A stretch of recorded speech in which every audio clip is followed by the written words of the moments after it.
Hello everyone. आज अस्सलाम वालेकुम and very warm welcome to today's session. And today we are honored to host the conversation with the outstanding researcher जो हमारे साथ जो bridge करते हैं केमिस्ट्री को, बायोटेक्नोलॉजी को एंड एडवांस्ड बायोसेंसिंग को डॉक्टर गुलाम मुर्तज़ा हैं. And he is the current assistant professor in Chinese University, and also he is the principal investigator of the prestigious research fund funded by NSFC. और उनकी जो research है वो ऑप्टिमर based diagnosis से ये सारी पूछेंगे इनके सारी details. So thank you very much, Dr. Murtaza sir, for joining this, and your work definitely at the intersection of materials, biology, diagnostic, सब कुछ है. तो इसमें आप से अगर थोड़ा सा मैं आपका जर्नी पूछूं कि आपका एकेडमिक फिर रिसर्च जर्नी है पाकिस्तान से फिर आप चाइना की तरफ, इस हवाले से प्लीज़ रहनुमाई फरमाइएगा. Thank you, Dr. Habibullah, for inviting me to this talk. It's my pleasure to interact with you. बहुत अच्छा लग रहा है आपसे इंटरेक्ट करके और बहुत शुक्रिया आपका, आपने मुझे इनवाइट किया. रिसेंटली मैं, जैसे आपने बताया, चाइना में हूँ और एसोसिएटेड हूँ एक यूनिवर्सिटी के साथ as a PI as well as assistant professor. Journey actually it's a long story. जैसे पाकिस्तान में माई प्राइमरी, मेरी जो बुनियादी एजुकेशन पाकिस्तान में है, primary, secondary, higher secondary. Then I actually belong to Islamabad और रावलपिंडी से मेरी ज़्यादातर एजुकेशन है. मैट्रिक साइंस से साइंस सब्जेक्ट्स में करने के बाद मुझे ज़्यादा जो सब्जेक्ट्स जो उस time I liked biology out of chemistry, mathematics, physics. Although I was good at all of those subjects, लेकिन बायोलॉजी को मैं ज़्यादा, क्योंकि इसमें लाइफ साइंस की चीज़ें देखते थे हम, प्लांट्स और एनिमल्स वगैरह, इंसान से मुताबिक जो स्टडीज थी, तो उन्होंने मुझे इंस्पायर किया. फिर बायोलॉजी को भी मैंने आगे अपटेक किया एज सब्जेक्ट और प्री मेडिकल में मैंने एजुकेशन ली. और FP sir Syed college Rawalpindi federal board से वो एफिलिएटेड है और समझा जाता था उस टाइम भी, आजकल भी टॉप इंस्टीट्यूशन में उसका शुमार होता है. बहुत अच्छे नंबर उस दौर में मैंने लिए. A+ ग्रेड में प्री मेडिकल के साथ मैंने हायर सेकेंडरी अपना पास आउट किया. उसके बाद अनफॉर्चुनेटली कह लें या जो अल्लाह ताला की तरफ से लेकर होता है इंसान के लिए, नई राहें अल्लाह ताला खोलता है इंसान के लिए. अगर एक दर बंद होता है तो वो 100 दर इंसान के लिए खोलता है. तो still I was connected to biology. I wanted to pursue it as a career in my research. Research में मुझे इंटरेस्ट था उसी दौर से, तो बजाय मैं सब्जेक्ट चेंज करता तो मैंने उसी में आगे कंटिन्यू किया. फिर बीएससी मेरी botany, zoology, chemistry Punjab university से है. उसमें मेरी फर्स्ट डिवीजन मैंने जो है वो स्कोर हासिल किए. फिर बायोकेमिस्ट्री ज़्यादातर, क्योंकि स्टडीज करते रहे हम, बायोलॉजी, केमिस्ट्री, इन दोनों में मैं बहुत अच्छा था. और मैं सोचता था इन दोनों का कोई इंटरडिसिप्लिनरी रिसर्च हो या डायरेक्शन हो जो मैं फर्दर कंटिन्यू कर सकूं. तो फिर मेरी मास्टर जो है बायोकेमिस्ट्री में है एरिड एग्रीकल्चर यूनिवर्सिटी रावलपिंडी से, और 2006 से 8 and continued for MPhil as well. Same subject लेके मैं बायोकेमिस्ट्री में ही आगे एमफिल भी मैंने किया उसी दौर में. तो एमफिल में मेरी रिसर्च जो है ज़्यादातर प्लांट बेस्ड थी. हम जो है वो एंटी माइक्रोबियल एक्टिविटी प्लांट्स की वो टेस्ट करते थे, specially plants which are growing desert areas. और कंप्रोमाइज कंडीशंस में जो प्लांट्स ग्रो करते हैं, तो हमारी जो हाइपोथेसिस था उस दौर में वो ये था कि प्लांट्स को अगर हार्श क्लाइमेटिक कंडीशंस मिलती हैं तो नेचुरली उनके अंदर ऐसे प्रोडक्ट ऐसे केमिकल्स प्रोड्यूस होते हैं जो उन्हें इन्फेक्शन से, फंजाई के अटैक से या दूसरे माइक्रोब से वो बचाते हैं। तो ये अल्लाह ताला ने अगर उनके अंदर एक डिफाइन निज़ाम या डिफेंस सिस्टम रखा है, तो डेफिनेटली अगर उनको एक्सट्रैक्ट करके हम अप्लाई करें ह्यूमन डिजीजेस पे, तो वो डेफिनेटली एक एज ए मेडिसिन जो है ना वो एक्ट कर सकते हैं। Then I had a break in my research career after doing MPhil. Actually, मुझे टीचिंग का भी बहुत शौक था उस जमाने से ही, यूनिवर्सिटी में भी पढ़ाता रहा कुछ अर्सा रिसर्च एसोसिएट। लेकिन फिर मेरी सिलेक्शन जो है वो पंजाब पब्लिक सर्विस कमीशन के थ्रू जो है वो गवर्नमेंट कॉलेज सेक्टर में हो गई। पंजाब में मेरी पोस्टिंग भी थी। तो 4 साल I stayed affiliated to government college. कुछ अर्सा मैं टेक्सला रहा, कुछ अर्सा रावलपिंडी में सर्व किया। तो मैं बायोलॉजी पढ़ाता रहा उस दौर में। लेकिन फिर जैसे होता है ना, इंसान का कोई ना कोई कमी रह जाती है, इंसान सोचता है कि मैं मेरी जो डायरेक्शन है I need to fix it, कि मैं रिसर्च टीचिंग तो कर रहा हूँ, क्या मैं इसमें एम आई सेटिस्फाई 100%। तो आई थॉट कि जो है ना I should try research career as well. फिर मैंने 2016 में अप्लाई किया चाइना, डायरेक्ट ही चाइना में मैं अप्लाई किया। I didn't try any other country, क्योंकि हम सुनते थे चाइना से जो है ना हमारे अच्छे रिलेशन जो है गवर्नमेंट लेवल पे, और जैसे कहते हैं ना बरादराना ताल्लुकात हैं चाइना से। तो ये इंस्पिरेशन थी और मैं अप्लाई किया, और luckily I got admission on Chinese government scholarship in 2016। 2016 से 20 ये ड्यूरेशन मेरी पीएचडी की रही।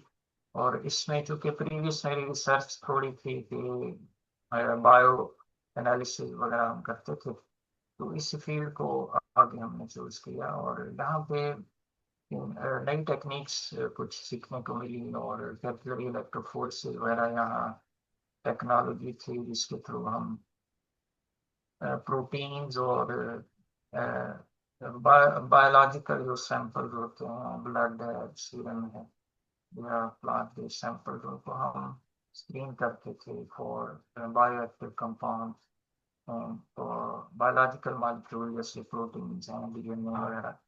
तो उसमें फिर मेरा जो इंटरेस्ट डेवलप हुआ इस साइड पे, ये प्रोटीन जो है ज्यादातर जो इंसान के अंदर जो बायोमार्कर जो है वो प्रोटीन्स हैं। बहुत कम ऐसे बायोमार्कर हैं जो डिजीज रिलेटेड हैं, स्मॉल मॉलिक्यूल भी होते हैं। ज्यादातर जो है वो प्रोटीन्स इन नेचर होते हैं। तो प्रोटीन्स जो है उनकी एनालिसिस हमने की, और फिर प्रोटीन्स की डिटेक्शन के लिए हम रिसर्च में विद डायरेक्शन हम देख रहे थे कैसे हम डिटेक्ट कर सकते हैं। कन्वेंशनल मेथडोलॉजी या वो चीज़ें अवेलेबल थी, जैसे एंटीबॉडीज होती हैं। कन्वेंशनली ट्रेडिशनली एंटीबॉडीज यूज होती हैं, जो कि एंटीजन एंटीबॉडी जो रिएक्शन होता है, तो एलाइजा वगैरह या पीसीआर में लोग डिटेक्शन जो है ना वो रैपिड एसिड बनाते हैं। तो इससे हट के हमने सोचा कि क्या कोई ऐसा मॉलिक्यूल है एंटीबॉडी को जो रिप्लेस कर सके, जो कॉस्ट इफेक्टिव भी हो, जिसकी बाइंडिंग एफिशिएंसी ज़्यादा हो, सेंसिटिविटी स्पेसिफिसिटी ज़्यादा हो, और जो अच्छे रिजल्ट दे, कम टाइम में दे, और चीपर भी हो, जो कि पेंडेमिक सिचुएशन जैसे कोरोना आया 2019 में उसको भी ये डिटेक्ट कर सकें और कॉस्ट इफेक्टिव हो। तो फिर हमने S S D N A, single stand DNA हमारे पास लाइब्रेरीज थी, उनको यूज करते हुए हम सेलेक्स प्रोसेस होता है systematic evolution of ligands by exponential enrichment. तो ज़्यादा मैं टेक्निकल डिटेल्स में नहीं जाता। आई गेस कि आपकी जो ऑडियंस है maybe they are not very specific to this area. Anyhow, वो एस एस डीएनए मतलब सिंगल स्टैंड डीएनए होते हैं एप्टमर्स। इनको हम सेवरल राउंड्स में हम प्रोटीन्स के साथ उनकी बाइंडिंग चेक करते हैं, और जो इनमें से बेहतर रिजल्ट आते हैं हमारे pass out of several 1000 sequences हमारे पास, चंद सीक्वेंसेस ऐसे होते हैं जो कि बहुत ज़्यादा एफिनिटी शो करते हैं बाइंडिंग प्रोटीन्स, तो इनको हम एप्टामर्स का नाम देते हैं। तो पीएचडी में मेरा इस पे काम रहा रिसर्च में, इसको यूज करके हमने एक तरफ बायो एनालिसिस की, हमने स्पेसिफिक जैसे डायबिटीज रिलेटेड कुछ बायोमार्कर्स हैं उनको आइडेंटिफाई किया, और फिर उसी को लेकर हमने साथ साथ एक और रैपिड सेंसर्स की तरफ हम इसको लेके गए कि क्या कोई ऐसे ऑप्टिकल विजुअल सेंसर हो सकते हैं जो इन एप्टमर्स को यूज करके बैक्टीरिया को टेस्ट कर सकें या बायोमार्कर्स को टेस्ट कर सकें। तो ये पीएचडी और पोस्ट डॉक में फिर मैं इसी रिसर्च को लेकर आगे कंटिन्यू की। तो अल्हम्दुलिल्लाह जो हमारा स्टे है चाइना में बहुत अच्छा रहा, और फ्रेंडली रिलेशंस रहे हमारी वर्क प्लेस पे, और I think I have achieved a lot here in China after doing PhD and postdoc. Very nice, very nice, that's good. And उसमें मुर्तज़ा साहब, एक चीज़ के आपको किस चीज़ ने इंस्पायर किया कि आपकी जो आपने तो एक बायोकेमिस्ट्री आपने पूरी डिटेल तो वैसे मुझे बता दी है, इसमें अगर हम एक चीज़ नहीं ऐड करें कि पीएचडी जो आपकी चाइना के अंदर है, और मोस्ट चैलेंजिंग पार्ट ऑफ उसका क्या था, मतलब उस हवाले से अगर हम देखें।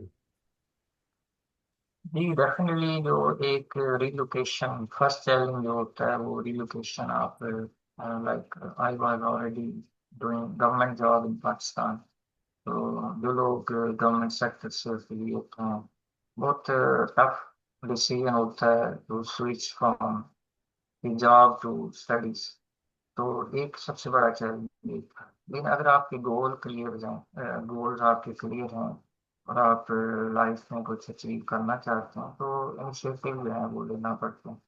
तो इनिशिएटिव लिया मैंने, और इसमें I would also acknowledge my wife, मेरी वाइफ जो है ना उनका भी इसमें जो है ना रोल ज़्यादा है कि म्यूचुअल हम इसको लेके चल रहे, वो भी पीएचडी पे आई चाइना में मेरे साथ ही, और हमने मिलके जो है अपने ऑब्जेक्टिव जो थे हमारे कि रिसर्च को हमने अभी करियर लिया ना अडॉप्ट करना है, इसको हम लेके चले। तो फर्स्ट चैलेंज तो ये होता है रिलोकेशन, आप एक ऑलरेडी आप कंफर्ट जोन में होते हैं, टीचिंग सेक्टर में हैं, गवर्नमेंट सेक्टर में हैं, फिर आप इंटायरली एक नए कैडर में आते हैं, रिसर्च में आते हैं, और पता होता है आपको कि आपने रिसर्च करनी है तो फुल टाइम आपने डिवोट करना है आपको। फर्स्ट चैलेंज तो ये है, लेकिन फैमिली सपोर्ट और मेंटली प्रिपरेशन जो है ना, ये दो चीजें ऐसी हैं कि आपके गोल्स क्लियर हो, मेंटली आप प्रिपेयर हो, और फैमिली सपोर्ट हो, तो आई गेस कि आप है ना कोई भी गोल अपना अचीव कर सकते हैं, कोई भी target. Then after coming to China of course working environment जो है ना वो डिफरेंट होता है। आप एक कल्चर से आ रहे होते हैं पाकिस्तान में, डिफरेंट आप लैब में काम करते हैं, वहाँ का वर्क एनवायरनमेंट डिफरेंट है, जहाँ ज़्यादा आपको जो सर्कमस्टांसेस जो हैं वो डिफरेंट मिलते हैं। तो पहला फर्स्ट ईयर जो होता है आपका, ऑफ कोर्स अगर आपकी लैब में कोई सीनियर नहीं है पाकिस्तान से, तो आपको जो है वो अपना एक इमेज जो है ना क्रिएशन में भी टाइम लग जाता है फर्स्ट ईयर आपका। तो ये मैं सजेस्ट करूंगा जो लोग आते हैं चाइना या किसी भी कंट्री में जाते हैं, if you do not have any senior from Pakistan or your background, then you should show your commitment, dedication to your lab. आप अपना डेडिकेशन और कमिटमेंट दिखाएं लैब में जिसमें भी आपने काम करना होगा, और जो उस नई प्लेस की रिक्वायरमेंट्स हैं आपको वो देखना चाहिए कि प्रोफेसर की क्या रिक्वायरमेंट्स हैं, आपका वर्क रिलेटेड क्या रिलेशन होना चाहिए आपके कोलीग्स के साथ, तो ये सारी चीजें जो है ना मैटर करती हैं। तो टाइम के साथ इन चीज़ों को हमने समझा, और फिर जो है इसको लेके चले। और although I was a teacher in Pakistan, but here I worked all the time। यानी आपकी पर्सनैलिटी ऐसी होनी चाहिए कि आप कस्टमाइज कर सकें, अडॉप्ट कर सकें नई इन्वायरमेंट। तो यहाँ एज ए स्टूडेंट हमने फिर काम किया डेडिकेशन के साथ, प्रोफेसर जो डायरेक्शन देता है उसको लेके चला, चले हम तो that was meant for success, I guess. इसमें आपने टीचिंग का, जाहिर है आपका एक शौक है, और उसमें यहाँ आप उस चीज़ को मिस तो नहीं करते? टीचिंग को इनिशियली तो क्लास पढ़ाना और रिसर्च करना दो अलग चीज़ें हैं। ये यहाँ पे हमें स्टूडेंट्स लेना आसानी है, ये प्रोफेसर हैं, इवन पोस्ट ऑफ में मैं as a guide as mentor जो है वो काम कर रहा था, क्योंकि फ्रेश स्टूडेंट्स आते हैं मास्टर लॉ पीएचडी में, बीजिंग इंस्टीट्यूट ऑफ टेक्नोलॉजी में भी हमारे नए स्टूडेंट आते रहते हैं, तो उनको गाइड करना, प्रॉपर मेंटोरिंग, और बाकी जो आई वुड से जो प्रेजेंटेशन आप करते हैं, टीचिंग करते हैं, तो उसको अडॉप्ट, आई थिंक ये स्किल्स जो होती हैं अडॉप्टेबल हैं, ट्रांसफरेबल स्किल्स हैं आपकी, जो है वो यूज होते रहते हैं। तो वो मिसिंग एलिमेंट जो है मेरी लाइफ में, आई थिंक ऐसा नहीं रहा। तो एक कॉन्फ्रेंसिस में प्रेजेंट करना, डिफरेंट ओकेजन आते रहे, तो उसमें वो टीचिंग वाला रोल और वो प्रेजेंटर वाला रोल जो है वो अ, करते रहे हम। Very nice, very nice. और इसके अंदर अगर हम अपॉर्चुनिटीज़ की बात करें कि फॉर यंग पाकिस्तानी स्टूडेंट्स खास तौर पे, इन जनरल स्टूडेंट्स के लिए जो MS PhD चाइना में परस्यू करना चाह रहे हैं, उस हवाले से, अपॉर्चुनिटीज़ के हवाले से रहनुमाई फरमा दें। जी देखें, अपॉर्चुनिटीज तो चाइना चूंकि ब्रदरली रिलेशन है हमारे अभी भी, ऑल्दो हालात जैसे भी हों, तो यहाँ पे जो है ना अपॉर्चुनिटीज एवरी ईयर जो है, ऑल्दो 2016 या 15 या इवन पीछे चले जाए उसके मुकाबले अब कंपैरेटिवली कंपटीशन जो है ना वो ज्यादा हो चुका है, क्योंकि चाइनीज यूनिवर्सिटीज रिसेंटली उनकी रैंकिंग भी हम देखते हैं कि टॉप 20 में हम 5, 10, 5, 6 यूनिवर्सिटीज ऐसी होती हैं हर साल जो है वो शो अप करती हैं टॉप रैंकिंग, यूएस रैंकिंग में। शिन्हुआ यूनिवर्सिटी है, पीकिंग है, और बहुत सी यूनिवर्सिटीज हैं बीजिंग में, ये टॉप पे आती हैं। तो कंपटीशन वो मैं आई वुड से कि एवरी ईयर जो है ना कंपटीशन बहुत ज्यादा हो चुका है, तो डिफरेंट नेशनैलिटीज और एक्सपोजर भी ज्यादा हो चुका है लोगों का, तो लोग अप्लाई करते हैं इवन इंडिया से, बांग्लादेश, और जो हमारे रशियन फेडरेशन की जो कंट्रीज हैं, ताजिकिस्तान, तुर्कमेनिस्तान वगैरह, वहाँ से भी स्टूडेंट्स अब एनरोल होते हैं। कंपटीशन नो डाउट है, लेकिन और इसमें थोड़ी बहुत गाइडेंस अब तो, क्योंकि सोशल मीडिया पे भी ग्रुप्स जो हैं वो आई वुड से कि स्कॉलरशिप नेटवर्क है, और इसके अलावा गाइडेंस जो है अवेलेबल है। और स्टूडेंट्स के लिए मेरी ये सजेशन है कि जो टाइम अपना फ्री टाइम होता है उसमें ये चीज़ें एक्सप्लोर किया करें, और बेसिक नॉलेज जो है वो होना चाहिए कि क्या क्या अपॉर्चुनिटीज हैं, स्कॉलरशिप कौन से अवेलेबल हैं बिसाइड्स चाइनीज स्कॉलरशिप काउंसिल, और भी विजिट ऐसे डिफाइन चाइना में, जैसे है China Pakistan economic corridor, CPEC के अंदर कुछ प्रोजेक्ट्स हैं। इसके अलावा लोकल फंडेड प्रोविंशियल स्कॉलरशिप्स भी अवेलेबल हैं स्टूडेंट्स की, मास्टर पीएचडी के लिए। कुछ जो है इसमें फुल फंडेड हैं, कुछ जो है वो पार्शियल फंडिंग है, लेकिन वो भी इतनी आपको स्टाइपेंड वगैरह मिल जाता है कि आप यहाँ जो है ना लिविंग अपनी इजी कर सकते हैं। Very nice, that's good. And इसके हवाले से, अगर कैरियर एडवाइस के हवाले से, आप अर्ली स्टेज रिसर्चर्स हैं बायोटेक में, केमिस्ट्री में, या मटेरियल साइंस में स्पेशली, कैरियर एडवाइस के हवाले से आप क्या सजेस्ट करेंगे? देखिए यहाँ पे अपॉर्चुनिटीज का एक थोड़ा सा लैंग्वेज फैक्टर है। Chinese language I would say कि आप कहीं पे हैं, पाकिस्तान में हैं और आप चाइना आना चाहते हैं फ्यूचर, तो चाइनीज लैंग्वेज थोड़ी बेसिक रूडिमेंट्री जो प्रीलिमिनरी आपकी है ना वो थोड़ी बहुत आनी चाहिए। अगर आपको चाइनीज लैंग्वेज आ जाती है और फिर आप चाइना में आके फर्स्ट ईयर में, सेकंड ईयर में इसकी कमांड हासिल कर लेते हैं, फिर तो चाइना जो है इवन इंडस्ट्री इंडस्ट्री भी आपके लिए ओपन है, चाइनीज इंडस्ट्री। कंपनीज यहाँ पे हैं, मल्टीनेशनल कंपनीज भी हैं बायोटेक में और मटेरियल साइंस में।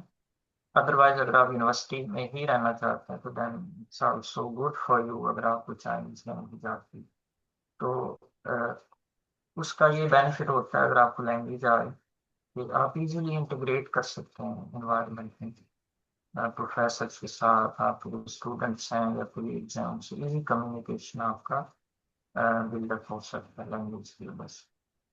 और अगर लैंग्वेज नहीं भी आती, इवन देन अगर आप अच्छे रिसर्चर हैं तो ग्रेजुअली आप ट्रांजिशन करें चाइना में।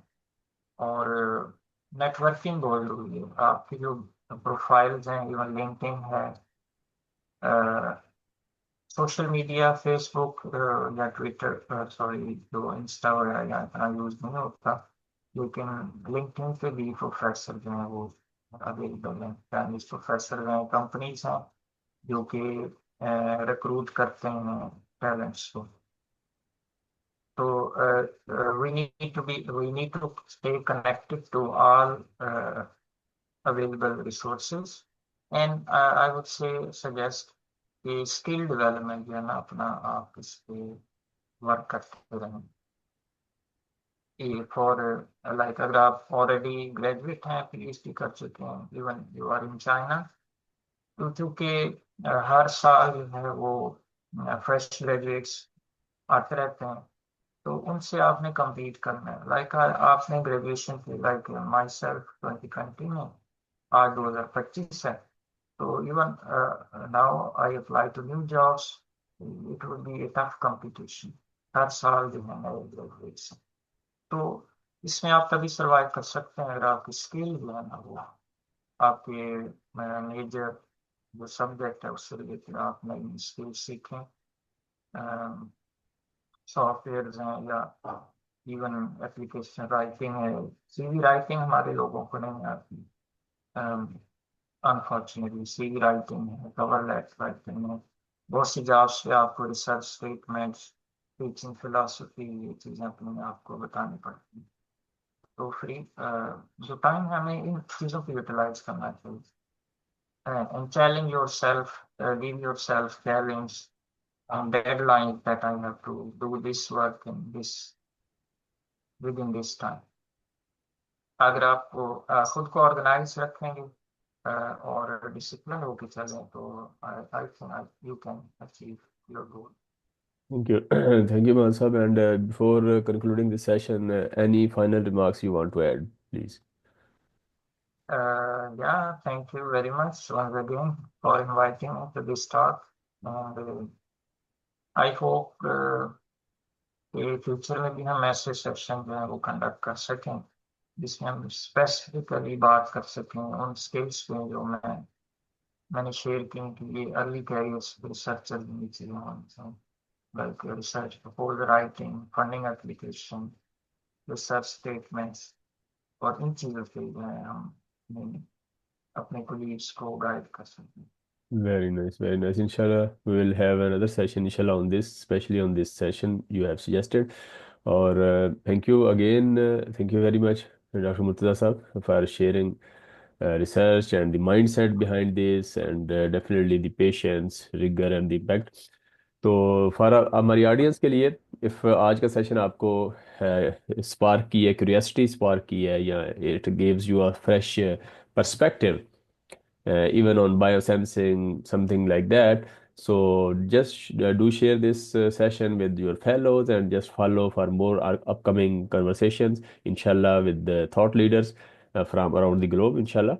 And until next time, keep learning, stay curious, and make your work count. Thank you very much.